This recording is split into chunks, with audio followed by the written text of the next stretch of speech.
Hari ini aku pulang dinas.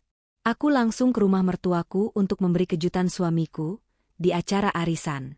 Tapi sampai di sana, duniaku hancur. Bu, sekretarisku hamil. Aku akan jadi seorang ayah. Itu suara suamiku. Bagus. Akhirnya. Lagian istrimu yang mandul itu tidak bisa memberi kita keturunan. Jawaban mertuaku. Mereka mengkhianatiku. Mereka menghinaku. Mereka pikir aku tidak tahu. Dan mulai hari itu, aku bersumpah akan mengambil kembali semua milikku. Sebelum ceritanya dimulai, silahkan tulis di kolom komentar dari daerah mana saja teman-teman yang menonton cerita ini. Jangan lupa like dan subscribe agar channel ini bisa semakin berkembang dan bisa mempersembahkan cerita yang lebih menarik lagi. Linda merasakan udara Jakarta yang lembab menerpa wajahnya begitu ia keluar dari pintu kedatangan bandara. 3 hari dinas luar kota di Singapura terasa seperti sebulan. Ia lelah, punggungnya pegal karena duduk terlalu lama, namun hatinya ringan. Ia merindukan Tony, suaminya. Ia sengaja mengambil penerbangan paling pagi agar bisa segera pulang. Di tangannya, ada sebuah kotak berisi jam tangan yang ia tahu sudah lama diinginkan Tony. Kejutan kecil. Ia melihat jam di ponselnya. Masih pukul 2 siang. Acara arisan rutin keluarga besar Tony di rumah Ibu Hana, mertuanya, pasti sedang ramai. Sebuah ide terlintas. Alih-alih pulang ke rumah mereka, Linda memutuskan untuk langsung ke rumah mertuanya. Ini akan menjadi kejutan ganda.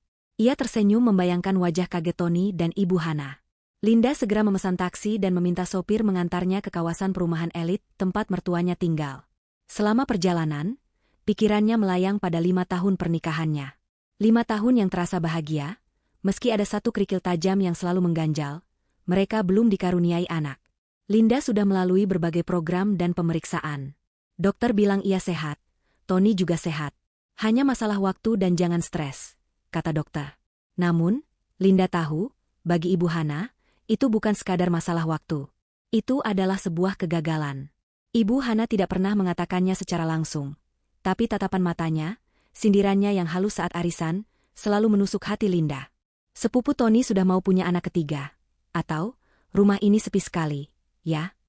Tony selalu membelanya, memeluknya di malam hari dan berkata, kita hadapi ini bersama, sayang. Aku tidak peduli kata orang, yang penting aku punya kamu. Kata-kata itu yang selalu menguatkan Linda.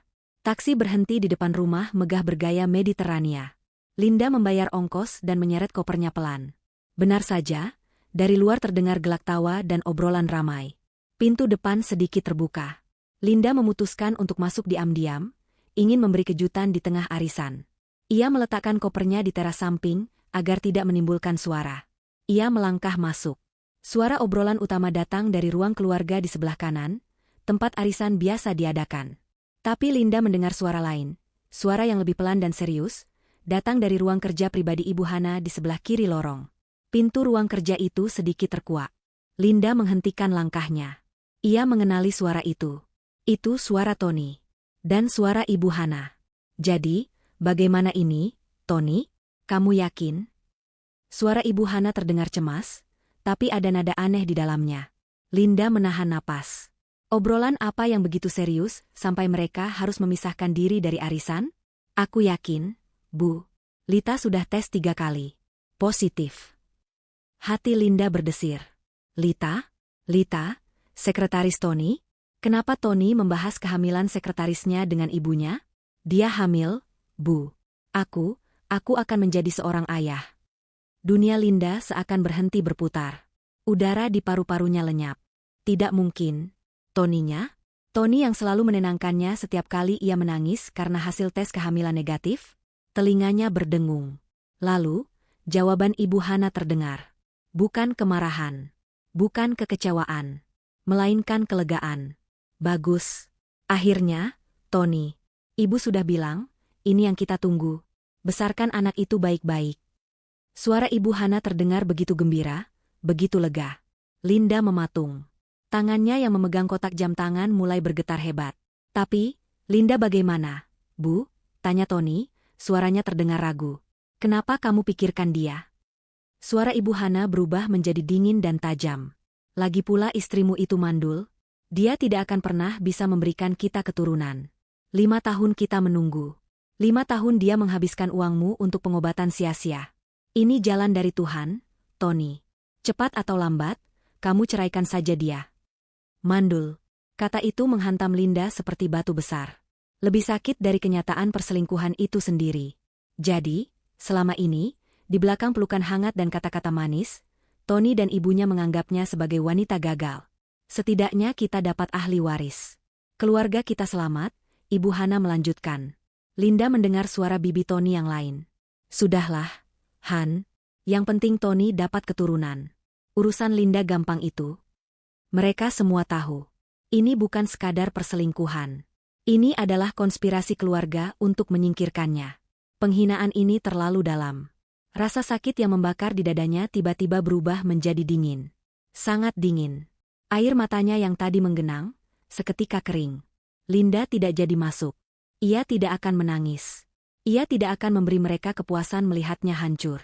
Tangannya yang bergetar kini berhenti. Dengan gerakan yang terkalkulasi, ia mengeluarkan ponsel dari tasnya. Ia membuka aplikasi perekam suara. Ia menekan tombol rekam. Perlahan, ia berjongkok. Ia menyelipkan ponsel tipis itu di celah bawah pintu ruang kerja. Cukup dekat untuk menangkap setiap kata-kata mereka dengan jelas. Ia harus mendapatkan bukti. Ia harus tahu sejauh apa rencana mereka. Ia berdiri, merapikan hijabnya yang sedikit miring. Ia mundur selangkah demi selangkah, tanpa suara.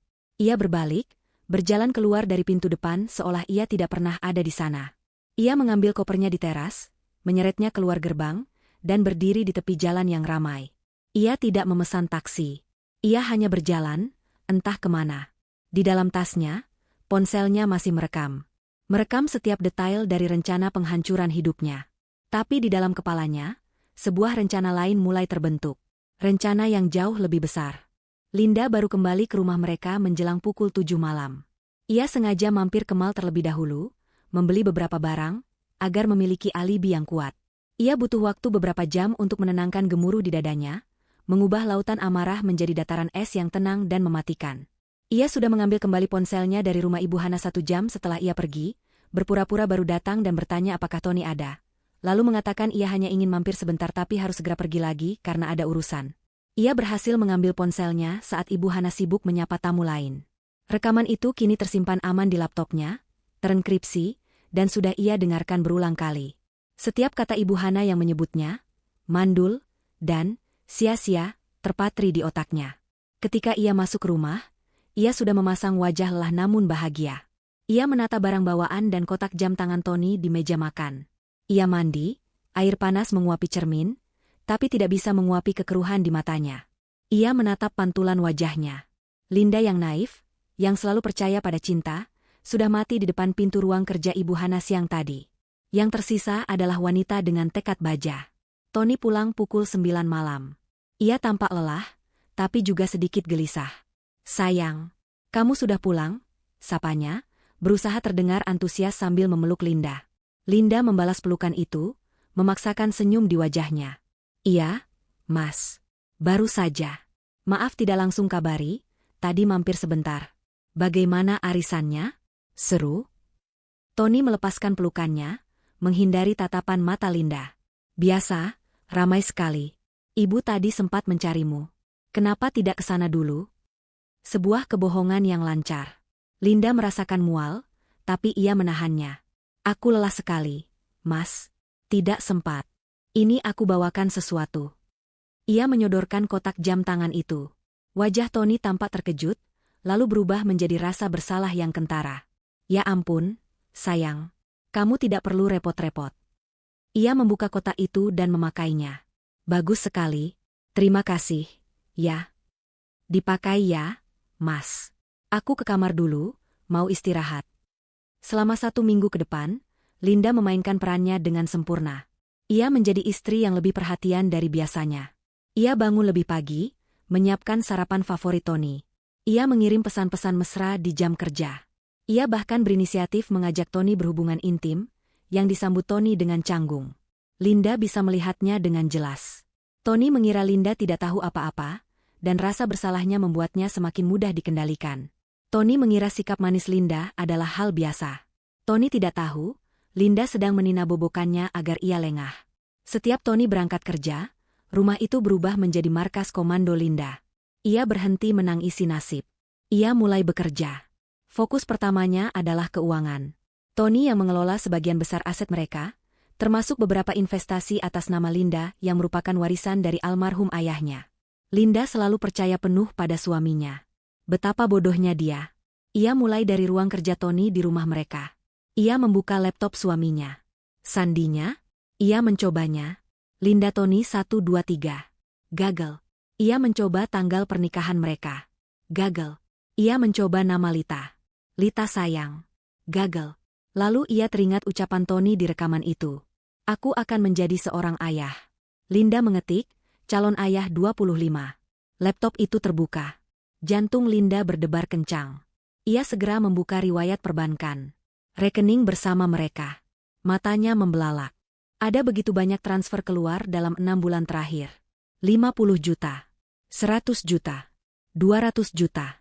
Semua ditandai sebagai biaya operasional proyek atau renovasi rumah ibu. Linda tahu itu bohong. Proyek terakhir mereka selesai 8 bulan lalu. Dan renovasi rumah ibu Hana sudah lunas ia bayar tahun lalu, sebagai hadiah ulang tahun mertuanya. Ia melacak nomor rekening tujuan. Sebuah rekening atas nama yang tidak ia kenali. Bukan Lita. Tapi Linda tahu ini adalah rekening penampung.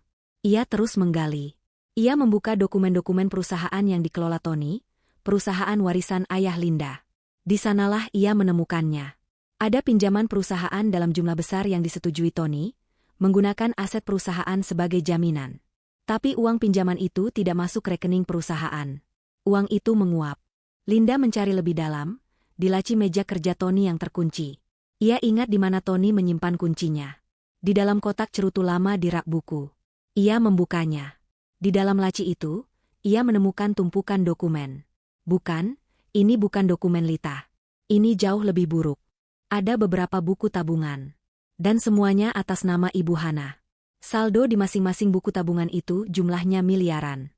Jadi ini rencana mereka. Tony menguras uang perusahaan milik Linda, memindahkannya ke rekening palsu, lalu mencucinya dan memasukkannya ke rekening pribadi Ibu Hana. Mereka bersiap untuk memulai hidup baru bersama Lita dan bayinya, menggunakan uang hasil curian dari Linda. Mereka akan meninggalkannya dalam keadaan bangkrut dan patah hati. Linda memotret setiap lembar dokumen dengan ponselnya. Setiap bukti transfer, setiap nomor rekening, setiap halaman buku tabungan Ibu Hana. Saat ia hendak menutup laci, matanya menangkap sesuatu di bagian paling bawah. Sebuah map tua berwarna coklat, rapuh di bagian tepinya. Map itu tidak berisi dokumen bank. Isinya hanya selembar kertas yang sudah menguning, diketik dengan mesin tik lama. Linda membukanya dengan hati-hati. Ini bukan surat. Ini semacam perjanjian. Ditandatangani puluhan tahun lalu. Mata Linda menyapu dokumen itu, mencari nama yang ia kenali. Di sana, tanda tangan kakeknya, dan tanda tangan kakek Tony. Linda tidak mengerti bahasa hukum yang rumit itu, tapi ia membaca satu frasa berulang kali. Utang budi, dan jaminan aset. Ia tidak tahu apa artinya, tapi hatinya berdebar kencang. Ini bukan sekadar penipuan biasa. Ada sesuatu yang jauh lebih besar tersembunyi di sini. Ada misteri yang melibatkan dua keluarga, jauh sebelum ia dan Tony bertemu. Ini adalah penemuan pertamanya. Ini adalah senjatanya. Linda tidak membuang waktu. Keesokan paginya, sementara Tony masih tertidur lelap, ia sudah berada di depan kantor firma hukum tertua di Jakarta. Ia menemui Pak Brata, pengacara kepercayaan almarhum ayahnya. Pak Brata adalah pria berusia 60-an, berwibawa, dan memiliki tatapan mata setajam elang. Ia sudah menganggap Linda seperti putrinya sendiri sejak ayah Linda meninggal. Linda, ada apa pagi-pagi sekali? Apa semua baik? Sapa Pak Brata, suaranya ramah namun penuh selidik. Linda duduk tegak di kursi di hadapannya. Tidak ada air mata. Tidak ada isak tangis. Hanya ada ketenangan yang mengkhawatirkan. Saya tidak baik-baik saja, Om. Saya butuh bantuan hukum. Segera. Selama 1 jam berikutnya, Linda membeberkan semuanya. Ia menceritakan tentang rekaman suara di rumah Ibu Hana. Ia menunjukkan salinan bukti transfer dari rekening perusahaannya ke rekening-rekening pribadi atas nama Ibu Hana. Ia menunjukkan dokumen pinjaman fiktif yang ia temukan. Ia menyajikan bukti-bukti itu satu persatu di atas meja kayu mahoni yang kokoh. Pak Brata mendengarkan tanpa menyela. Wajahnya yang tenang perlahan mengeras. Rahangnya menegang. Ini bukan sekadar perselingkuhan. Ini adalah kejahatan korporat yang terencana. Ini adalah pengkhianatan di level yang berbeda. Mereka menguras perusahaanmu, Lin, kata Pak Brata akhirnya, suaranya berat. Tony menggunakan posisinya sebagai direktur, yang kamu percayakan padanya, untuk mencuri uangmu secara sistematis. Dan ibunya adalah kaki tangannya. Ini penggelapan dalam jabatan. Ini pencucian uang. Ini pidana berat. Linda mengangguk. Saya tahu. Tapi ada satu hal lagi. Ia kemudian mengeluarkan map tua berwarna coklat dari tasnya. Ia menyerahkannya kepada Pak Brata. Saya menemukan ini di laci kerja Tony di rumah. Terkunci. Saya tidak mengerti isinya, tapi ada tanda tangan kakek saya di situ. Pak Brata mengambil dokumen yang sudah rapuh itu dengan hati-hati. Ia membukanya, membaca baris demi baris tulisan mesin tik yang sudah memudar. Alisnya terangkat. Ia membaca ulang, lalu meletakkan kertas itu di meja dan menatap Linda dengan ekspresi yang sulit diartikan. Ya Tuhan, Linda, kamu tahu ini apa? Tidak, Om, tolong jelaskan. Pak Brata bersandar di kursinya. Puluhan tahun lalu, keluarga Tony hampir hancur. Kakeknya, almarhum Pak Danwarta, terlilit utang judi dan salah urus perusahaan. Mereka diambang kebangkrutan total. Semua aset mereka, rumah yang sekarang ditempati Ibu Hana, tanah-tanah mereka, bahkan saham perusahaan rintisan mereka, semuanya akan disita bank. Linda mendengarkan dengan napas tertahan. Kakekmu, lanjut Pak Brata, adalah sahabat baik Pak Danwarta. Tapi kakekmu juga seorang pebisnis yang cerdas. Ia tidak mau memberi utang cuma-cuma. Jadi, ia melakukan sesuatu yang brilian. Kakekmu membeli semua aset keluarga Tony. Ia melunasi utang mereka ke bank. Secara hukum, rumah itu, tanah itu, perusahaan itu, semuanya menjadi milik kakekmu. Jadi semua itu milik kakek? Tanya Linda bingung. Benar. Tapi kakekmu orang yang baik hati. Setelah semua aset itu atas namanya, ia membuat perjanjian ini. Pak Brata menunjuk dokumen di meja. Perjanjian ini intinya adalah pinjam pakai. Kakekmu mengizinkan keluarga Danwarta untuk tetap tinggal di rumah itu, mengelola perusahaan itu, dan menikmati hasilnya seolah-olah itu masih milik mereka. Tapi, apa syaratnya? Linda merasa jantungnya berdebar lebih cepat. Disinilah Pak Brata menunjuk satu klausul di bagian tengah dokumen. Ini bukan pinjaman uang, Linda. Ini adalah utang budi yang diikat secara hukum. Aset-aset ini akan dikembalikan atau dihibahkan secara penuh kepada keturunan Pak Danwarta, yaitu Tony, dengan satu syarat mutlak. Pak Brata menatap tajam ke arah Linda. Syaratnya, keturunan Pak Danwarta tidak boleh, dengan cara apapun, melakukan tindak pidana, wan prestasi, atau perbuatan itikat buruk yang merugikan secara material maupun imaterial terhadap keturunan kakekmu. Linda tertegun. Keturunan kakekmu adalah kamu, Linda. Ahli waris satu-satunya, desah Pak Brata. Dan apa yang Tony lakukan? Dia tidak hanya berselingkuh. Dia telah menggelapkan uang dari perusahaanmu. Dia telah melakukan tindak pidana dan perbuatan itikat buruk yang merugikanmu secara material. Dia baru saja melanggar klausul itu. Keheningan melanda ruangan itu. Apa artinya itu, Om? Tanya Linda pelan, meskipun ia sudah tahu jawabannya. Artinya, kata Pak Brata, suaranya terdengar final. Perjanjian ini batal. Utang budi itu hangus. Dan semua aset yang mereka pinjam, rumah mewah Ibu Hana, beberapa ruko di pusat kota, dan 60% saham perusahaan yang Tony kelola, semuanya, detik ini juga, kembali ke pemilik aslinya. Semuanya menjadi milikmu. Linda tidak berteriak. Ia tidak melompat. Ia hanya menutup matanya sejenak. Rencana pembalasan yang tadinya ia susun, kini menjadi 10 kali lipat lebih dahsyat. Ini bukan lagi soal perceraian. Ini adalah soal merebut kembali apa yang memang menjadi haknya. Om Brata, kata Linda, membuka matanya. Tatapannya dingin dan fokus. Bekukan semua rekening Ibu Hana. Siapkan surat sita untuk rumah itu. Siapkan gugatan pidana untuk Tony dan Lita atas penggelapan dan pemalsuan dokumen. Dan satu lagi, lanjut Linda. Saya ingin Om kirimkan undangan resmi. Untuk Tony, Ibu Hana, dan Lita. Undangan apa? Sebuah pertemuan. Tepat 1 minggu dari sekarang. Di kantor ini, tulis saja agendanya, pembahasan aset masa depan. 1 minggu terasa seperti sekejap sekaligus selamanya. Linda tetap memainkan perannya di rumah. Ia tetap menjadi istri yang manis. Sementara di belakang layar, ia dan Pak Brata bekerja tanpa henti mengumpulkan berkas, memvalidasi dokumen, dan menyiapkan eksekusi. Tony, yang tidak menyadari apa-apa, justru terlihat semakin rileks. Ia mungkin mengira rasa bersalahnya sudah mereda dan kebohongannya aman. Hari pertemuan itu tiba. Pukul 2 siang. Linda sudah duduk di ruang konferensi utama di firma hukum Pak Brata. Ruangan itu besar, didominasi meja kayu panjang dan jendela kaca yang menghadap gedung-gedung pencakar langit Jakarta. Linda duduk di ujung meja, di kursi utama. Ia mengenakan blus putih bersih, blazer hitam yang pas di badan, dan hijab berwarna abu-abu tua yang rapi. Ia tampak seperti seorang eksekutif yang siap memimpin rapat dewan direksi, bukan seorang istri yang patah hati.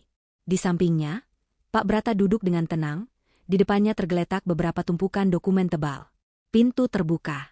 Tony, Ibu Hana, dan Lita masuk. Tony tampak paling gugup. Ia tidak menyangka akan semeresmikan ini. Ibu Hana, sebaliknya, melangkah masuk dengan dagu terangkat. Ia memakai setelan batik mahal dan perhiasan mencolok. Ia menatap Linda dengan pandangan meremehkan. Di belakangnya, Lita berjalan dengan langkah angkuh. Perutnya yang mulai membuncit sengaja ia tonjolkan, dan tangannya tidak pernah lepas dari sana, seolah memamerkan trofi kemenangannya. Ia tersenyum sinis ke arah Linda. Mereka bertiga duduk di seberang meja. Suasana langsung terasa tegang. Ibu Hana yang memecah keheningan lebih dulu. Linda, katanya, suaranya pura-pura dibuat sabar. Ibu senang kamu akhirnya mau bicara. Ibu harap kamu bisa bersikap dewasa. Tony sudah membuat keputusan. Lita sedang mengandung cucu ibu. Ia melirik Lita, yang langsung tersenyum bangga. Kita selesaikan ini baik-baik. Jangan menuntut yang macam-macam. Kamu tahu posisimu. Cukup terima kompensasi yang pantas dan kita. Diam, potong Linda. Itu bukan teriakan. Itu adalah perintah. Pelan, dingin, dan penuh otoritas. Ibu Hana langsung terdiam, kaget. Linda menatap Ibu Hana lekat-lekat, lalu beralih ke Tony yang mulai berkeringat dingin, dan terakhir ke Lita yang senyumnya memudar. Kalian datang ke sini, kata Linda. Atas undangan saya. Jadi, dengarkan baik-baik. Linda memberi isyarat kepada Pak Brata. Pak Brata berdeham. Selamat siang. Seperti yang tertulis di agenda, kita di sini untuk membahas aset. Tapi, sepertinya ada kesalahpahaman. Kita di sini bukan untuk menegosiasikan perceraian. Lalu apa? Sentak Tony, berusaha terdengar berani. Linda, jangan main-main. Kamu mau apa sebenarnya? Pak Brata tidak menjawab Tony. Ia menekan sebuah tombol di perangkat audio di tengah meja. Hening sesaat. Lalu, suara Tony terdengar memenuhi ruangan. Lita sudah tes 3 kali. Positif. Mata Lita membelalak ngeri. Lalu suara Ibu Hana. Bagus. Akhirnya, Tony. Ibu sudah bilang, ini yang kita tunggu. Besarkan anak itu baik-baik. Wajah Ibu Hana berubah dari sombong menjadi pucat pasi. Dan puncaknya. Lagi pula istrimu itu mandul. Dia tidak akan pernah bisa memberikan kita keturunan. Hentikan. Jerit Ibu Hana histeris, tangannya menggapai-gapai perangkat audio itu. Kamu merekam kami? Beraninya kamu. Pak Brata mematikan rekaman itu. Itu adalah bukti adanya niat buruk dan persekongkolan, Ibu Hana. Tapi itu baru pemanasan. Asisten Pak Brata maju dan meletakkan 3 tumpukan dokumen tebal di depan mereka masing-masing. Di depan Tuan Tony, Pak Brata memulai, suaranya datar seperti hakim membacakan putusan. Adalah salinan bukti transfer, total 14,7 miliar rupiah, dari rekening perusahaan Ibu Linda ke 5 rekening berbeda. Kelima rekening itu sudah kami lacak. Dan semuanya bermuara ke satu nama. Pak Brata berhenti sejenak, membiarkan Tony gemetar. Atas nama Ibu Hana. Ini namanya penggelapan dalam jabatan. Tony menatap dokumen di depannya dengan nanar. Ia seperti tersambar petir. Di depan Nona Lita, lanjut Pak Brata, beralih ke sekretaris yang kini menangis tanpa suara. Adalah dokumen pengajuan pinjaman perusahaan sebesar 20 miliar rupiah. Di sini, Anda ikut menandatangani sebagai saksi, memvalidasi tujuan pinjaman fiktif, dan memalsukan tanggal dokumen. Tanda tangan Anda ada di sini. Anda adalah kaki tangan dalam tindak pidana ini. Lita terisak hebat. Saya hanya disuruh. Dan terakhir. Pak Brata menatap lurus ke Ibu Hana. Ibu Hana adalah yang paling tegar, atau paling kaget, hingga ia membatu. Di depan Anda, adalah dokumen yang mungkin tidak pernah Anda lihat. Ini perjanjian antara almarhum Pak Danuarta, kakek Tuan Tony, dengan almarhum kakek Ibu Linda. Pak Brata menjelaskan isi perjanjian itu dengan lugas. Tentang utang budi, tentang aset yang dipinjamkan, dan tentang satu klausul utama. Tindakan Tuan Tony menggelapkan dana perusahaan Ibu Linda, kata Pak Brata, telah secara sah melanggar klausul perjanjian tersebut. Perjanjian pinjam pakai itu kini batal demi hukum. Ibu Hana menatap Pak Brata, tidak mengerti. Apa? Apa maksudmu? Maksud saya, Pak Brata berkata pelan, namun setiap katanya menusuk. Rumah mewah yang Anda tinggali, ruko yang Anda sewakan, dan seluruh saham perusahaan yang Tuan Tony kelola atas nama keluarganya. Semua itu tidak pernah menjadi milik kalian. Pak Brata menunjuk ke arah Linda, yang duduk diam seperti patung Dewi Keadilan. Semua aset itu, per detik ini, telah kembali ke pemilik aslinya. Ibu Linda. Keheningan meledak. Ibu Hana megap-megap, mencari udara. Tidak mungkin. Itu bohong. Itu pasti palsu. Tony, katakan sesuatu. Tony tidak bisa berkata apa-apa. Wajahnya kelabu. Ia menatap Linda, matanya membelalak penuh kengerian dan permohonan. Linda, sayang deh jangan lakukan ini. Aku bisa jelaskan? Akhirnya, Linda angkat bicara. Suaranya memecah keheningan di ruangan itu, dingin dan tanpa ampun. Kalian yang memulai ini semua. Kalian yang menghina saya. Kalian yang mencuri dari saya. Ia berdiri dari kursinya. Silakan, katanya. Keluar dari kantor saya. Pak Brata menambahkan, surat perintah pengosongan rumah akan tiba lusa. Dan surat panggilan dari kepolisian untuk Tuan Tony dan Nona Lita akan segera menyusul. Ibu Hana ambruk dari kursinya, jatuh berlutut di lantai marmer yang dingin, histeris. Lita pingsan. Tony hanya menatap Linda, beku dalam kehancurannya. Rencana besar Linda baru saja dimulai. Ruangan konferensi itu terasa pengap seketika. Jeritan histeris Ibu Hana menggema, memantul di dinding kaca, namun tidak ada satupun orang di ruangan itu yang bergerak untuk menenangkannya. Lita, yang pingsan, hanya ditatap dingin oleh asisten Pak Brata, yang kemudian memanggil petugas medis gedung, bukan karena simpati, melainkan prosedur standar. Tony sendiri membatu. Wajahnya yang tadi tegang kini berubah menjadi topeng kekosongan. Realitas dari kehancuran total baru saja menghantamnya. Tidak. Bohong. Ini semua palsu. Ibu Hana akhirnya berhasil berdiri, menunjuk-nunjuk wajah Pak Brata dengan jari gemetar. Kamu pengacara palsu. Dokumen itu palsu. Linda memalsukan semuanya. Tony, panggil pengacara kita. Panggil polisi. Penjarakan wanita ular ini. Pak Brata bahkan tidak berkedip. Ia menunggu amukan itu mereda sejenak, lalu berbicara dengan nada tenang yang mematikan. Dokumen ini asli, Ibu Hana. Terdaftar dengan nomor akta notaris yang sah, puluhan tahun lalu. Salinan aslinya tersimpan di brankas ban milik kakek Ibu Linda. Kami sudah melakukan verifikasi silang dengan arsip negara. Yang ada di depan Anda adalah salinan terlegalisir. Jika Anda menuduh kami melakukan pemalsuan, silakan. Itu hanya akan menambah daftar tuntutan pidana terhadap Anda. Mendengar kata pidana, nyali Ibu Hana menciut. Ia beralih ke satu-satunya harapan yang tersisa. Tony, katakan sesuatu. Jangan diam saja seperti patung. Bela ibumu. Bela anakmu. Tony tersentak. Ia menatap ibunya, lalu menatap Lita yang mulai siuman dan merintih, dan akhirnya tatapannya terkunci pada Linda.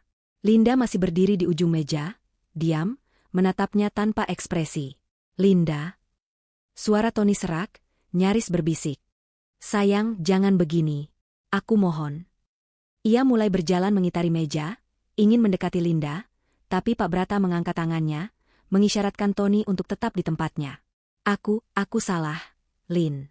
Aku hilaf. Aku minta maaf. Tapi ini keterlaluan. Ini rumah keluargaku. Tempat aku dibesarkan. Ini menyangkut masa depan anakku. Mendengar kata, anakku, Linda akhirnya bereaksi. Ia tertawa.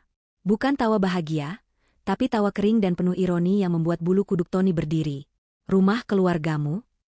Linda melangkah maju. Rumah yang kamu bangun dan renovasi pakai uang siapa? Tony? Uang hasil curian dari perusahaanku? Uang warisan ayahku? Ia berhenti tepat di depan Tony. Jarak mereka hanya 1 meter, tapi terasa seperti jurang tak terseberangi. Masa depan anakmu? Kamu bicara soal masa depan anakmu padaku. Linda menunjuk dirinya sendiri.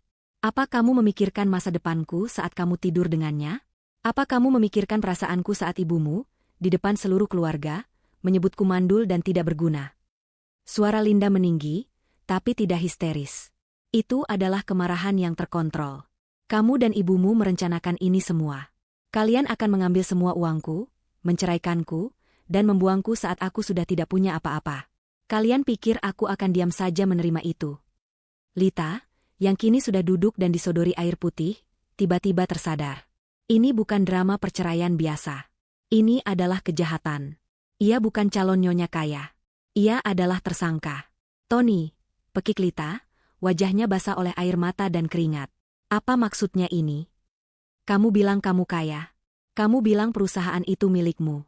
Kamu bilang aku dan anak ini akan hidup enak. Kamu menipuku.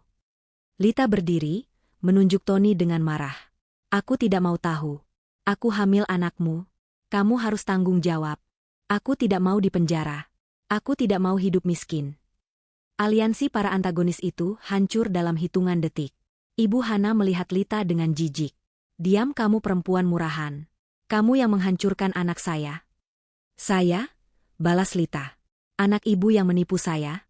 Dan ibu yang menyuruhnya. Saya dengar ibu yang merencanakan transfer uang itu. Cukup. Suara Pak Brata menggelegar, membungkam pertikaian menjijikkan itu. Ini bukan pasar. Ini kantor hukum. Ia menatap mereka bertiga, satu persatu. Nona Lita, Tuan Tony, Ibu Hana. Biar saya perjelas satu kali lagi. Ini bukan negosiasi. Tidak ada yang perlu dibicarakan. Pak Brata mengambil dokumen perjanjian kakek Linda. Klausul kehancuran ini sudah aktif. Pelanggaran itikat buruk yang kalian lakukan, yaitu penggelapan dana 14,7 miliar rupiah, pemalsuan dokumen pinjaman 20 miliar, dan konspirasi untuk menyingkirkan Ibu Linda, telah secara final dan mengikat membatalkan hak pakai kalian atas semua aset jaminan. Aset jaminan itu, Pak Brata mulai merinci, dan setiap kata adalah paku di peti mati mereka. 1 unit rumah di kawasan elit Pondok Indah. 3 unit ruko komersial di Senopati. 1 unit apartemen mewah di Kuningan yang Anda sewakan. Dan yang paling penting, 60% saham di PT Danuarta Jaya, yang berarti, perusahaan itu kini sepenuhnya di bawah kendali Ibu Linda. Ibu Hana terhuyung. Ia memegangi dadanya. Ini bukan hanya kehilangan rumah. Ini adalah pemusnahan total atas status sosial dan kekayaan yang ia banggakan seumur hidupnya. Dan untuk tindak pidananya, lanjut Pak Brata, tim kami sudah menyerahkan seluruh bukti ke pihak kepolisian pagi tadi. Bukti rekaman suara, bukti aliran dana, dan kesaksian dari beberapa staf keuangan di perusahaan yang Anda paksa, Tuan Tony, untuk memproses transaksi ilegal. Tony akhirnya ambruk. Ia jatuh terduduk di kursi, memegangi kepalanya. Habis. Semuanya habis. Linda menatap pemandangan di depannya. Ibu Hana yang menatap kosong. Tony yang hancur. Lita yang menangis ketakutan. Tidak ada kepuasan. Yang ada hanya kelegaan yang dingin. Keamanan, panggil Linda pelan. 2 petugas keamanan berbadan tegap yang sejak tadi siaga di luar, segera masuk. Tolong, kata Linda, suaranya kembali tenang. Antar tamu-tamu saya ini keluar dari gedung saya. Gedungmu? Desis Ibu Hana. Ah, benar, tambah Pak Brata seolah baru teringat. Saya lupa menyebutkan. Gedung kantor firma hukum ini juga salah satu aset yang dijaminkan oleh kakek Anda, Tuan Tony. Selamat datang di properti Ibu Linda. Itu adalah pukulan terakhir. Ibu Hana tidak melawan saat petugas keamanan memegang lengannya. Ia berjalan seperti zombie. Tony diseret berdiri, ia bahkan tidak sanggup menatap Linda. Lita, menyadari tidak ada gunanya, berlari keluar lebih dulu sambil menangis. Ibu Hana berhenti di ambang pintu. Ia menoleh ke arah Linda. Matanya tidak lagi marah, hanya ada kebencian murni yang tak berdasar. Kamu akan kena karma, Linda. Kamu merebut hak anakku dan cucuku. Kamu akan sendirian seumur hidupmu. Linda menatap balik. Saya tidak merebut apa-apa. Saya mengambil kembali milik saya. Karma sudah datang, Ibu Hana. Tapi seperti yang Om Brata bilang, surat panggilannya salah alamat. Bukan untuk saya. Ketiganya diantar paksa masuk ke lift barang. Pintu lift tertutup. Keheningan total melanda ruangan itu. Linda akhirnya membiarkan bahunya turun. Ia duduk di kursi yang tadi diduduki Tony. "Kamu baik-baik saja?" tanya Pak Brata lembut. Linda menghela napas panjang. "Saya akan baik-baik saja." Ia menatap keluar jendela. "Langkah selanjutnya, Om?" "Tim jurusita pengadilan sudah siap. Sesuai perhitungan kita, lusa adalah jadwal arisan rutin keluarga Tony, kan?" Linda mengangguk. "Benar." Pak Brata tersenyum tipis. "Bagus. Surat perintah pengosongan rumah akan dieksekusi tepat lusa pagi. Saya rasa, arisan mereka kali ini akan sangat berkesan." 2 hari kemudian, pukul 9 pagi. Langit Jakarta cerah, tapi awan kelam menggantung di atas rumah mewah Ibu Hana. Sebuah truk besar berhenti di depan gerbang, diikuti oleh 2 mobil jurusita pengadilan dan sebuah mobil polisi. Pak Brata turun dari mobilnya, memimpin tim hukumnya. Ibu Hana, yang semalaman tidak bisa tidur dan terus-menerus mengutuk Linda, mengira itu adalah Tony yang pulang. Ia membuka pintu dengan wajah bengkak karena menangis. Matanya membelalak ngeri melihat rombongan orang asing di depan rumahnya. "Ada apa ini?" bentaknya, berusaha mengembalikan wibawa yang sudah hilang. Jurusita utama melangkah maju, membacakan surat perintah dengan suara lantang. "Berdasarkan surat putusan eksekusi nomor sekian, atas nama pemilik sah yang baru, Saudari Linda, rumah ini dan seluruh isinya secara resmi disita oleh pengadilan. Anda dan Tuan Tony diberi waktu 1 jam untuk mengambil barang-barang pribadi Anda sebelum kami mengosongkan paksa." "Tidak. Ini rumah saya." Ibu Hana mencoba menutup pintu, tapi tim eksekusi menahannya. "Kalian tidak berhak. Pergi. Pergi kalian semua." Tetangga mulai berdatangan. Ponsel-ponsel mulai merekam. Pemandangan Nyonya Hana Danwarta, ratu sosialita kompleks itu, berteriak-teriak histeris di teras rumahnya sendiri, adalah tontonan yang terlalu menarik untuk dilewatkan. Tony tidak ada di sana. Sejak keluar dari kantor Pak Brata, ia menghilang, tidak bisa dihubungi. Ia meninggalkan ibunya sendirian menghadapi kehancuran ini. Tim eksekusi tidak peduli. Mereka masuk ke dalam rumah. Barang-barang mulai dikeluarkan. Sofa mahal, lukisan, perangkat makan mewah. Ibu Hana mencoba melawan, ia memeluk guci antik kesayangannya. "Ini milik saya. Jangan sentuh." "Maaf, Ibu," kata petugas. "Ini termasuk dalam sitaan aset." Mereka melepaskan pelukan Ibu Hana dan membawa guci itu ke truk. Ibu Hana ambruk di teras. 1 jam kemudian, ia benar-benar terusir. Petugas hanya memberinya 1 koper kecil berisi pakaian. Ia terduduk di trotoar jalan, di depan gerbang rumahnya yang kini disegel, disaksikan oleh puluhan pasang mata tetangganya. Berita menyebar lebih cepat dari api. Para anggota keluarga besar Tony, yang seharusnya siang itu berkumpul di rumah Ibu Hana untuk arisan, panik. Telepon berdering di mana-mana. "Rumah Hana disita," katanya Linda yang menyita. "Bagaimana bisa? Arisan itu dibatalkan." Tapi kepanikan tidak bisa dibatalkan. Mereka semua tahu, Ibu Hana bukan satu-satunya yang terlibat bisnis dengan Tony. Banyak dari mereka, para bibi dan paman yang diam saja saat Linda dihina, menanamkan uang di perusahaan Tony. Mereka menikmati keuntungan besar selama ini. Sore harinya, mereka mengadakan pertemuan darurat di rumah Tante Rini, adik Ibu Hana, yang rumahnya jauh lebih kecil dan sederhana. Ruang tamu itu penuh sesak. Bukan dengan tawa dan gosip, melainkan dengan wajah-wajah cemas. "Bagaimana ini?" kata seorang paman. "Investasiku 500 juta di perusahaan Tony. Apa ikut hangus? Uang arisan kita masih dipegang Hana 300 juta, sahut yang lain. "Kita harus bicara pada Linda. Ini pasti salah paham. Dia keterlaluan, melakukan ini pada keluarga." Di tengah kepanikan itu, pintu depan rumah Tante Rini terbuka. Linda masuk. Ruangan itu hening seketika. Semua mata menatapnya. Linda tidak datang sebagai korban yang memelas. Ia mengenakan gamis sutra berwarna zamrud, hijabnya ditata sempurna. Ia melangkah masuk dengan tenang, diikuti oleh Pak Brata di belakangnya. "Linda." Tante Rini yang pertama bersuara, mencoba terdengar ramah. "Syukurlah kamu datang. Ayo, nak, duduk. Jelaskan pada kami ada apa ini?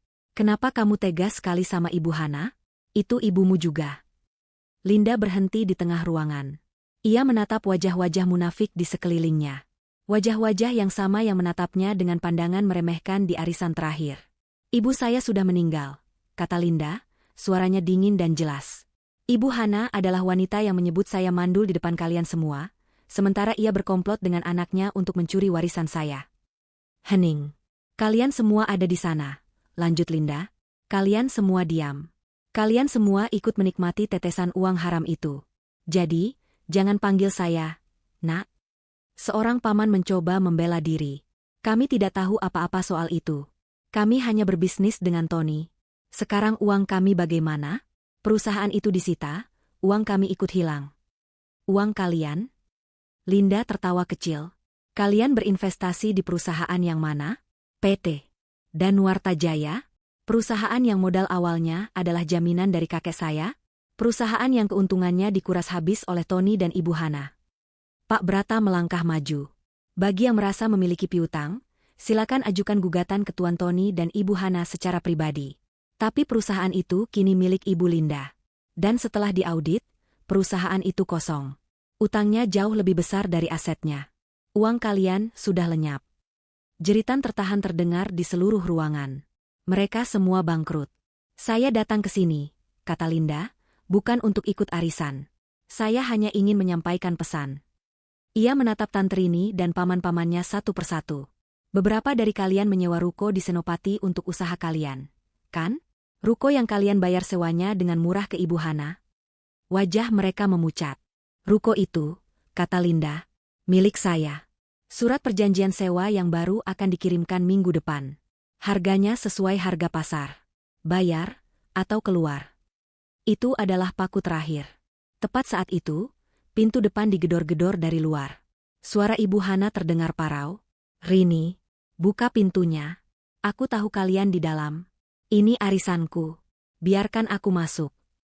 Semua orang di dalam ruangan membeku. Tante Rini menatap Linda, lalu ke pintu. Ia tahu, jika ia membukakan pintu untuk kakaknya, ia melawan Linda. Dan ia tidak mau terusir dari rukonya. Maaf, sepertinya tidak ada siapa-siapa, bisik Tante Rini, menyuruh semua orang diam. Di luar, Ibu Hana terus menggedor. Aku tahu kalian dengar. Tega kalian. Ini aku, Hana. Tidak ada yang bergerak. Ibu Hana, sang ratu sosialita, kini diusir dari rumahnya sendiri dan ditolak oleh keluarganya sendiri. Ia akhirnya menyerah, terduduk di depan pintu rumah adiknya, menangis sendirian dalam kehinaan. Di dalam, Linda menatap pemandangan itu dari jendela. Tidak ada kasihan. Hanya ada keadilan. Ponselnya bergetar. Nama, Tony, muncul di layar. Ini panggilan pertama Tony sejak insiden di kantor pengacara. Linda mengangkatnya dan mengaktifkan speaker. Keheningan di ruangan itu semakin mencekam. Terdengar suara Tony, putus asa dan penuh ketakutan. Linda, tolong aku di kantor polisi. Semua kerabatnya menahan napas. Lita, suara Tony bergetar hebat. Lita ditangkap lebih dulu pagi tadi. Dia panik. Dia memberi kesaksian memberatkanku, Lin. Dia bilang aku satu-satunya dalang di balik semuanya. Dia menyerahkan semua bukti untuk meringankan hukumannya. Polisi menjemputku. Linda, aku mohon, tolong aku. Aku tidak mau dipenjara. Aku akan lakukan apa saja. Aku akan ceraikan Lita sekarang juga. Aku akan sujud di kakimu. Tolong bebaskan aku. Linda mendengarkan permohonan itu. Ia menatap kerabatnya yang pucat, lalu ke pintu tempat Ibu Hana menangis. Karma sedang bekerja keras hari ini. Ia menutup telepon tanpa mengucapkan sepatah kata pun. Telepon itu mati. Suara permohonan Tony yang putus asa terputus begitu saja. Di ruang tamu Tante Rini yang pengap, keheningan terasa memekakan. Semua mata tertuju pada Linda, yang baru saja menggenggam ponselnya dengan tenang seolah baru saja menolak panggilan penawaran asuransi. Para bibi dan paman Tony menelan ludah. Ketakutan. Wanita di depan mereka ini, yang dulu mereka anggap sebagai menantu pendiam yang tidak berbahaya, kini memegang nasib mereka semua di tangannya. Ia baru saja membiarkan suaminya, keponakan mereka, membusuk di sel polisi tanpa mengedipkan mata. Linda tidak berkata apa-apa lagi. Ia menatap satu persatu wajah di ruangan itu, tatapan yang bertahan sepersekian detik namun terasa seperti selamanya. Ia melihat ketakutan, keserakahan yang sirna, dan penyesalan yang terlambat. Pesannya sudah tersampaikan. Permisi, kata Linda pelan. Ia berbalik, Pak Brata membukakan jalan untuknya.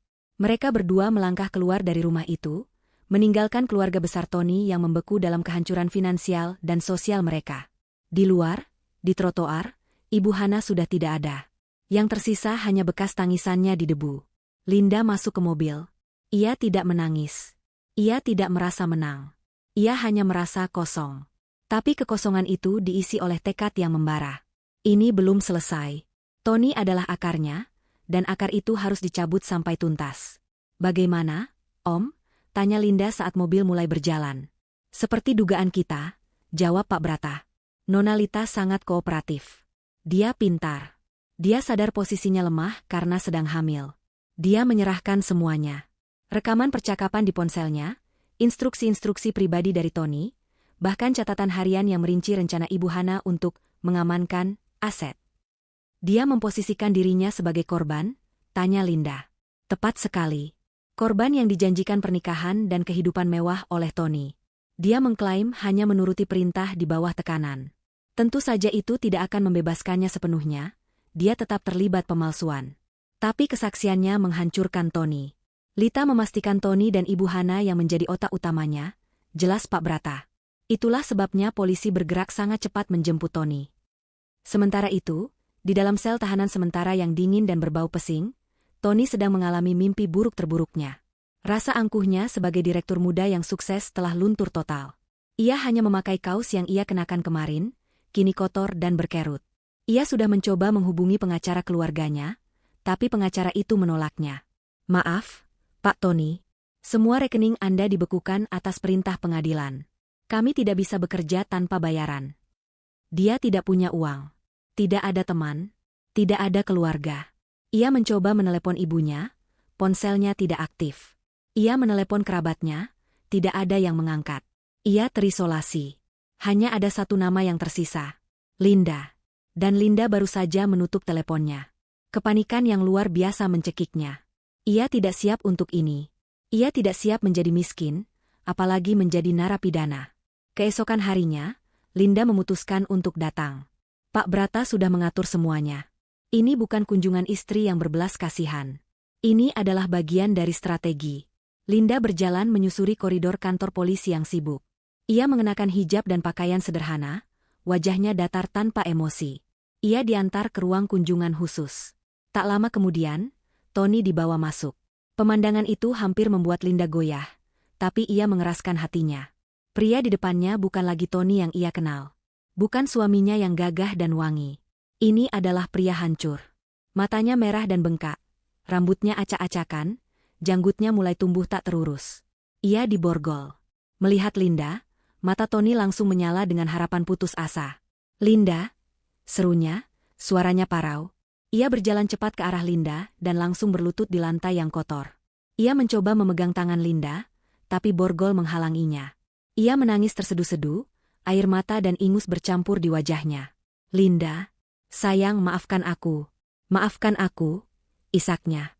Aku bodoh. Aku dibutakan oleh ibuku.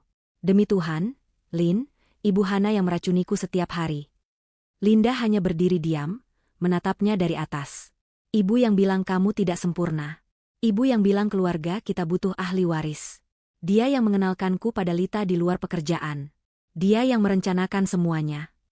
Tony histeris, menyalahkan semua orang kecuali dirinya sendiri. Lita itu jebakan.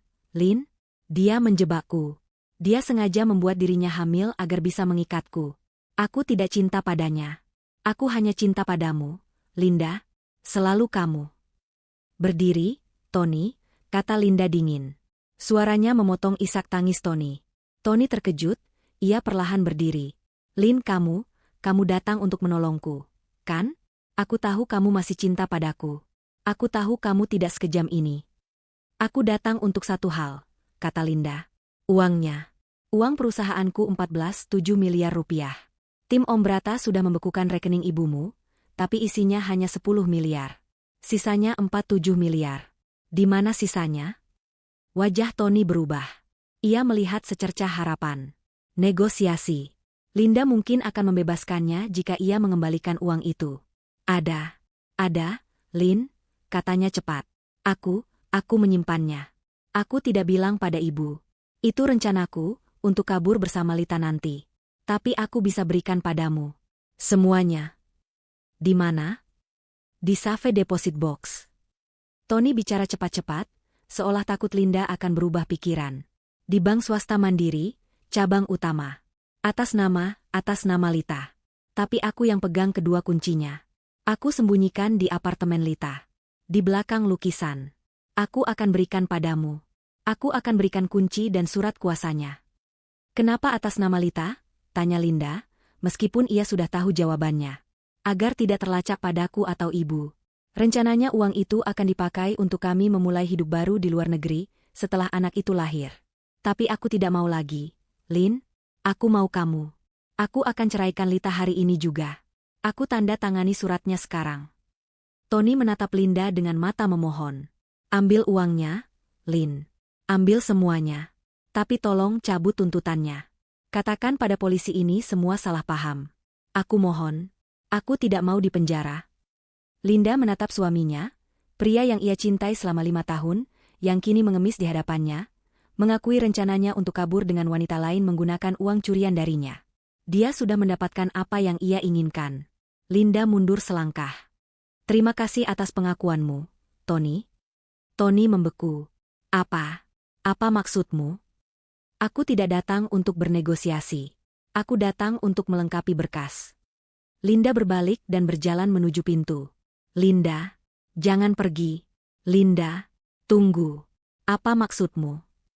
Linda. Tony berteriak panik. Ia mencoba mengejar tapi borgolnya menahannya. Saat pintu tempat Linda keluar tertutup, pintu di sebelahnya terbuka. 2 orang penyidik senior masuk ke dalam ruangan. Di belakang mereka, Pak Brata melangkah masuk dengan tenang. Wajah Tony pucat pasi. Ia melihat ke cermin besar di dinding ruangan itu. Ia baru sadar itu adalah cermin 2 arah. Pengakuan yang sangat lengkap, Tuan Tony, kata penyidik itu, menyalakan perekam suara di tangannya. Anda baru saja mengakui secara sukarela adanya persekongkolan pencucian uang, rencana pelarian ke luar negeri, dan lokasi sisa uang hasil kejahatan. Pak Brata menatap Tony. Terima kasih atas kerjasamanya. Dengan pengakuan Anda ini, kami tidak perlu lagi menunggu kesaksian Nona Lita di pengadilan. Anda baru saja menyegel nasib Anda sendiri. Dan nasib ibumu. Tony ambruk ke lantai. Ia meraung. Bukan raungan penyesalan. Tapi raungan binatang yang terjebak. Ia ditipu. Linda tidak datang untuk menyelamatkannya. Linda datang untuk menguburnya. Ibu Hana tidak pernah merasakan kehinaan sedalam ini seumur hidupnya. Setelah diabaikan oleh keluarganya sendiri di rumah Tante Rini, ia berjalan tanpa tujuan. Ponselnya mati kehabisan baterai. Dompetnya hanya berisi sisa uang tunai beberapa ratus ribu rupiah, dan kartu-kartu debit yang kini hanyalah plastik tak berguna. Semua teman sosialitanya, yang biasa makan siang dan arisan dengannya, tiba-tiba tidak bisa dihubungi. Berita penyitaan rumahnya sudah menjadi gosip terpanas di grup percakapan mereka. Tak ada yang mau berurusan dengan orang miskin. Malam itu, ia terpaksa menginap di sebuah losmen murah di pinggir kota. Kamarnya pengap, berbau asap rokok, dan spraynya kotor. Ia, Nyonya Hana Danuarta yang terhormat, kini tidur di tempat yang lebih buruk dari kamar pembantunya.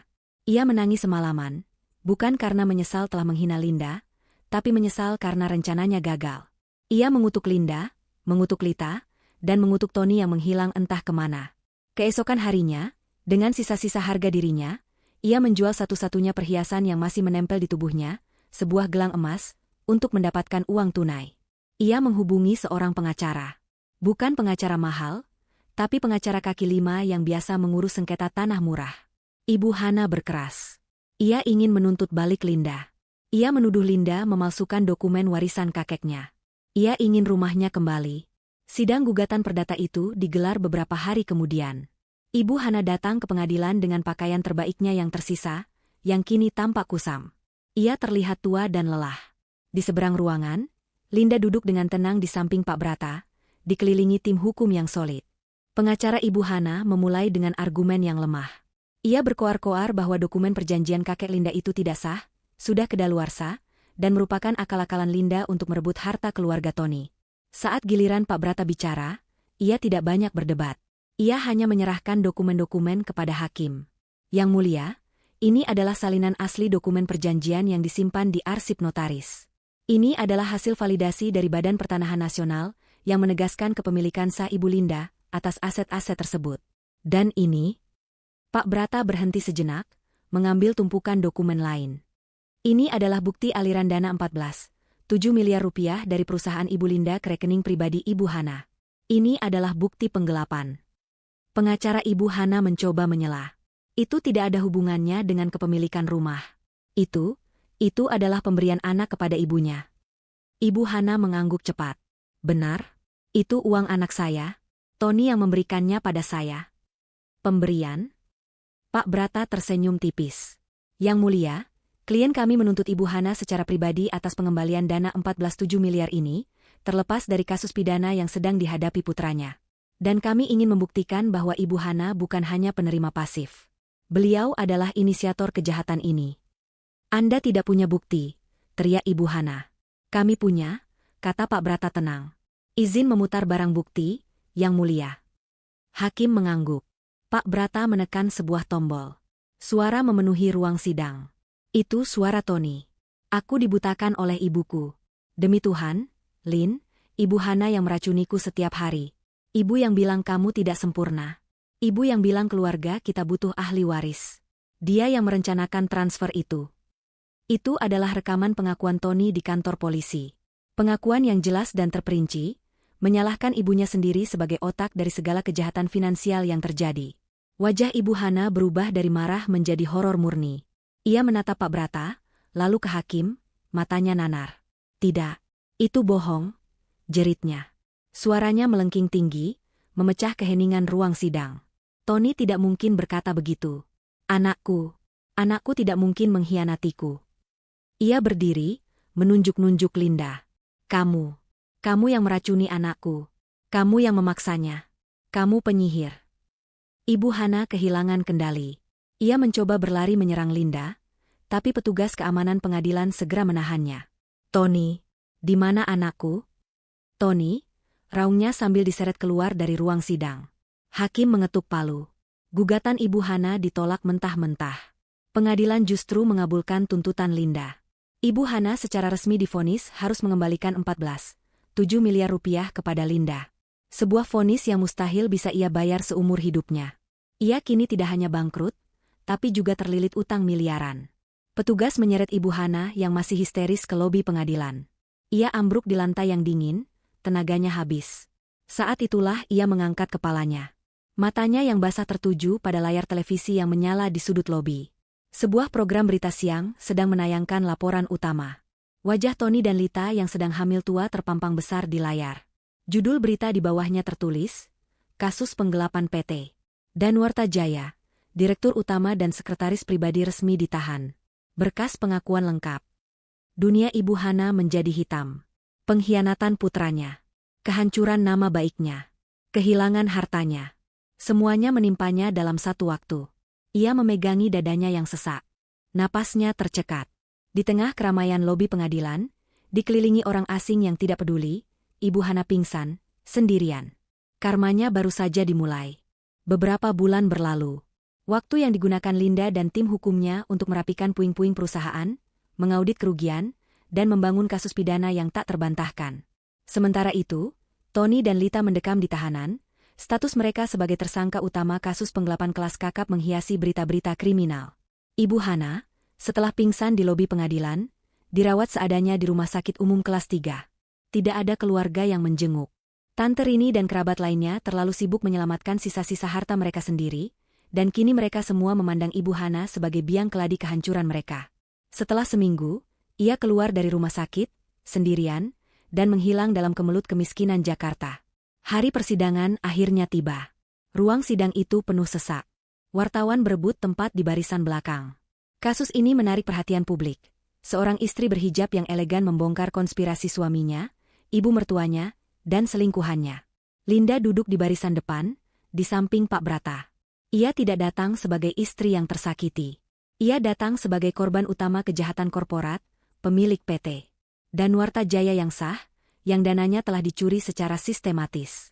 Ia tenang, tatapannya lurus ke arah meja hakim. Lalu, para terdakwa masuk. Pemandangan itu begitu kontras. Tony masuk lebih dulu, di borgol. Pria yang dulu gagah dan sombong itu kini hanya bayangan. Ia kurus kering, wajahnya kuyu, matanya kosong menatap lantai. Ia tampak seperti orang yang sudah kalah bahkan sebelum berperang. Di belakangnya, Lita masuk.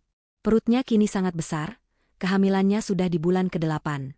Ia berjalan terhuyung, terus-menerus memegangi perutnya sambil menangis tanpa suara. Ia mengenakan pakaian tahanan yang kebesaran, mencoba sekuat tenaga menarik simpati dari semua orang di ruangan itu.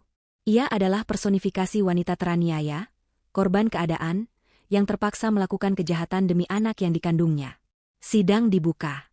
Jaksa penuntut umum, bekerja sama dengan tim Pak Brata, membeberkan bukti-bukti. Tidak ada yang terlewatkan.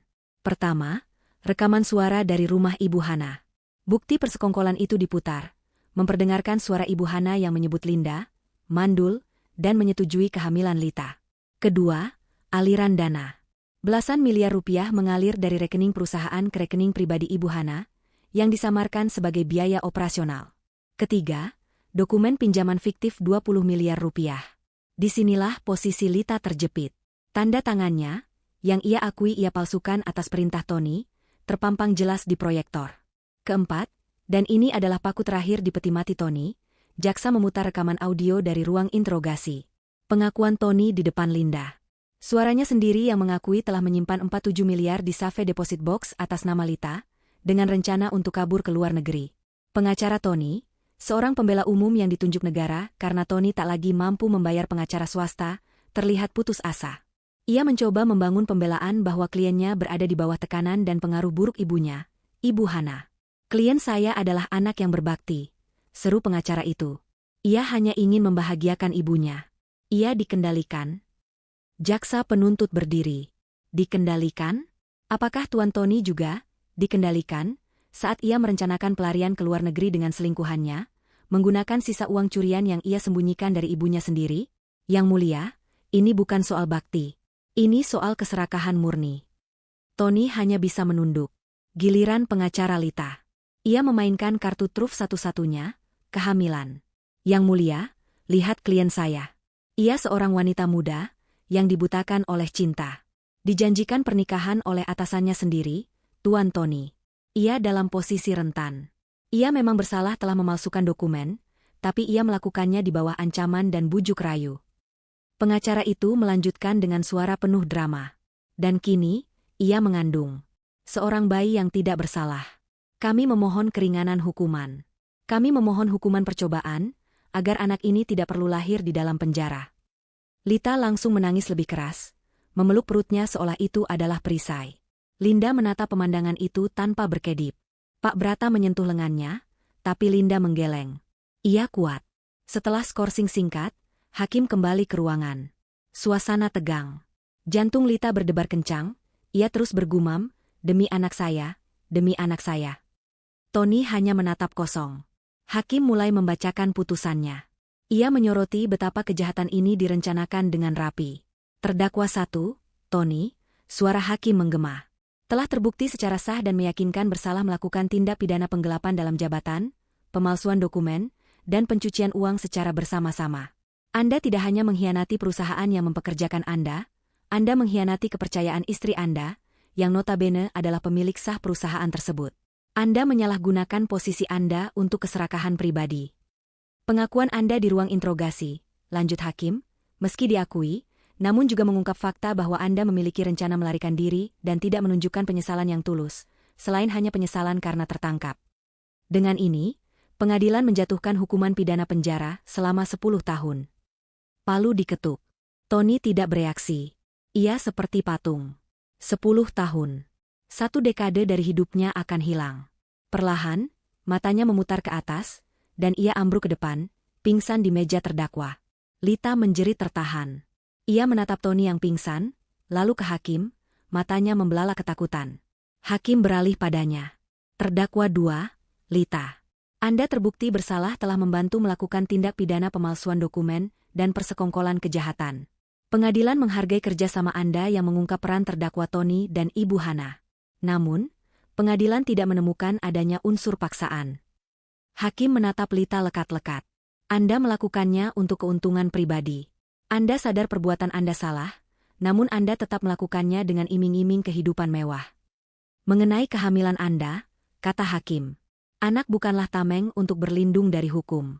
Keadilan harus tetap ditegakkan. Lita mulai menggeleng-gelengkan kepalanya, histeris. Jangan-jangan, Yang Mulia tolong. Pengadilan menjatuhkan hukuman pidana penjara selama 5 tahun. Palu diketuk untuk kedua kalinya. Tidak. Jeritan Lita memekakkan telinga. Tidak, Aa. Anak saya. Bagaimana dengan anak saya? Anda jahat. Kalian semua jahat. Lita mencoba berdiri, tapi perutnya menghalanginya. Ia mencengkeram dadanya, napasnya tersengal-sengal. Matanya membelalak ngeri ke arah hakim, lalu ia terkulai di kursinya, pingsan, menyusul Tony. Ruang sidang ricuh. Petugas medis berhamburan masuk. Wartawan berebut mengambil gambar 2 terdakwa yang tergeletak pingsan. Di tengah kekacauan itu, Linda berdiri. Ia menatap 2 sosok yang tak berdaya itu. Tidak ada rasa kasihan. Tidak ada rasa benci. Hanya ada kelegaan. Babak ini telah berakhir. Ia berbalik, merapikan hijabnya, dan berjalan keluar dari ruang sidang. Pak Brata mengikutinya. Kilatan kamera wartawan menyambutnya di lobi. Ibu Linda, bagaimana perasaan Anda? Ibu Linda, apa pesan Anda untuk suami Anda? Linda berhenti sejenak. Ia menatap kerumunan wartawan itu. Keadilan telah ditegakkan, katanya singkat. Lalu ia berjalan menembus kerumunan, menuju mobilnya, menuju kehidupan barunya. 1 tahun kemudian. Pemandangan Jakarta dari jendela kantor di lantai tertinggi itu terlihat sibuk. Namun di dalam ruangan Linda, suasananya tenang dan terkendali. Setelah berbulan-bulan bekerja tanpa lelah, Linda berhasil merestrukturisasi total perusahaan warisan ayahnya. Nama PT Danuarta Jaya yang beracun telah ia hapus. Kini, perusahaan itu berganti nama menjadi Amanah Sentosa, nama yang dipilihkan almarhum ayahnya dulu.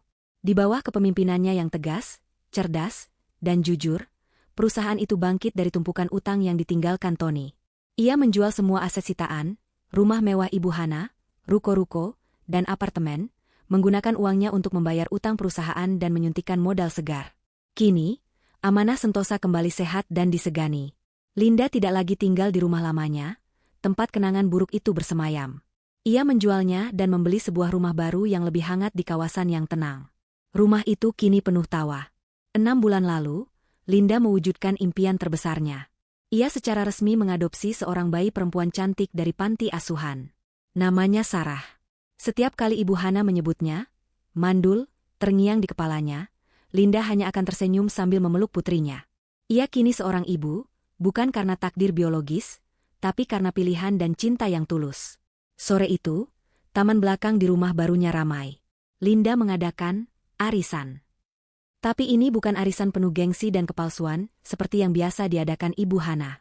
Tamu-tamunya adalah sahabat-sahabat sejati Linda, teman-teman lama yang benar-benar mendukungnya saat ia terpuruk. Pak Brata dan istrinya juga hadir, duduk santai sambil menikmati teh. Mereka tidak membicarakan orang lain. Mereka tertawa, bertukar cerita, dan menikmati suasana damai. Linda, lihat. Sarah sudah bisa memegang botolnya sendiri. Seru salah satu sahabatnya, menunjuk ke arah bayi mungil yang duduk ceria di atas tikar bermain. Linda menoleh dan hatinya menghangat. Ia menghampiri putrinya, mengangkatnya, dan mencium pipi gembil itu. Ia tidak butuh validasi dari siapapun lagi. Ia tidak butuh pembuktian. Ia sudah menang. Hidupnya kini lengkap, damai, dan bahagia di atas pijakannya sendiri. Saat Linda sedang tertawa lepas bersama putrinya, di 3 tempat berbeda yang suram, Karma sedang menuntaskan tugasnya dengan sempurna. Di lembaga pemasyarakatan wanita, Lita duduk di selnya yang sempit. Jam kunjungan baru saja berakhir. Anaknya, seorang bayi laki-laki yang kini berusia hampir 1 tahun, tidak bersamanya. Setelah lahir di rumah sakit penjara, bayi itu terpaksa diserahkan kepada keluarga jauh Lita di kampung, keluarga miskin yang malu dan jarang sekali bisa menjenguknya. Hari ini mereka datang, hanya untuk menunjukkan selembar foto. Lita memeluk foto yang mulai kusam itu. Anak yang ia gunakan sebagai tameng, trofi kemenangan yang ia banggakan, kini tumbuh besar tanpa dirinya. Ia akan kehilangan 5 tahun masa emas putranya. Ia menangis dalam diam, menyesali keserakahannya. Di tempat lain, di sebuah rumah besar di kawasan elit yang dulu sering ia kunjungi, seorang wanita tua sedang berjongkok, menggosok lantai marmer yang luas. Itu Ibu Hana. Setelah terlunta-lunta di jalanan, satu-satunya cara ia bertahan hidup adalah dengan bekerja. Ironisnya, ia diterima sebagai asisten rumah tangga di rumah salah satu mantan teman arisannya.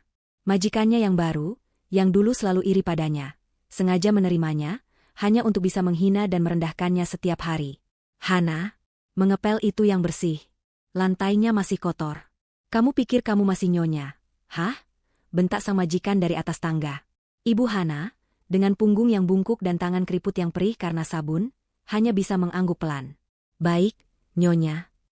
Ia terus menggosok lantai, air matanya menetes tanpa suara, bercampur dengan air pel yang kotor. Dan di lapas Cipinang, Tony duduk di selnya yang padat dan panas. Ia baru saja selesai membersihkan toilet. Tugasnya hari itu. Wajahnya menua 10 tahun. Rambutnya menipis dan tubuhnya kurus kering. Ia mendengar Lita melahirkan, ia tidak peduli. Ia mendengar keluarganya hancur, ia tidak peduli. Ia hanya ingin bebas. Seorang sipir melemparkan sepucuk surat ke arahnya. Tony, surat untukmu. Bukan kunjungan. Hanya surat. Tony membukanya dengan tangan gemetar. Ini surat resmi dari Dinas Sosial Kota. Matanya membaca kata-kata yang kaku dan birokratis itu. Diberitahukan bahwa seorang wanita atas nama Hana binti Danuarta telah meninggal dunia 1 minggu yang lalu di RSUD Koja karena komplikasi penyakit liver dan gizi buruk. Tony berhenti membaca. Ibunya. Ia memaksakan matanya membaca kalimat berikutnya.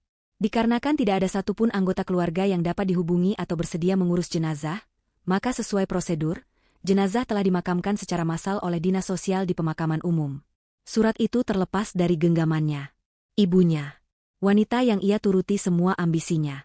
Wanita yang ia bela mati-matian, yang menjadi alasan ia mengkhianati istrinya dan melakukan semua kejahatan ini. Meninggal sendirian. Sebagai gelandangan. Dikubur tanpa nama, di liang lahat bersama orang-orang asing yang tak dikenal. Tony tidak berteriak. Ia tidak menangis. Ia hanya duduk di ranjang penjaranya, menatap dinding yang berlumut. Hampa. Semua pengorbanannya, semua kejahatannya. Sia-sia. Ia kini benar-benar sendirian di dunia. Kembali ke taman rumah Linda. Ia mengangkat Sarah ke dalam pelukannya. Putrinya terkikik geli dalam pelukan ibunya. Linda menatap langit senja yang indah, menghirup udara segar. Ia bebas. Karma telah tuntas sepenuhnya.